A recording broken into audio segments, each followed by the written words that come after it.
When you hear Sibelius' Symphony No. 2 for the first time, it's natural to think of storybook Finland, all lakes, reindeer, saunas, and northern lights. In fact, the piece was the product of a long sojourn in Italy. Hear it on this CSO program. In 1900, Jean Sibelius was in a bad place. He was depressed by the recent death of his youngest daughter from typhus and worried about the increasingly oppressive rule of the Russian Empire. His marriage was unsteady, he drank too much, and smoked like a chimney. Suddenly, a letter arrived from an unknown admirer.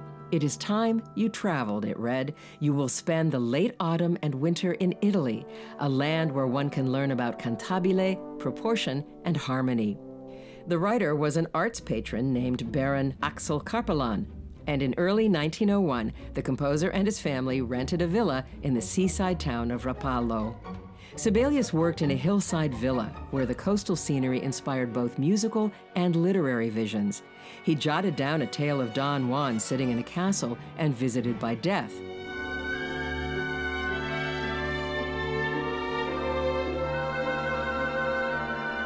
On that same page, he wrote a brooding melody for the symphony's second movement. Inspired by the religious paintings he saw in Florence, Sibelius drafted another theme and labeled it Christus, but he declined to elaborate on either reference.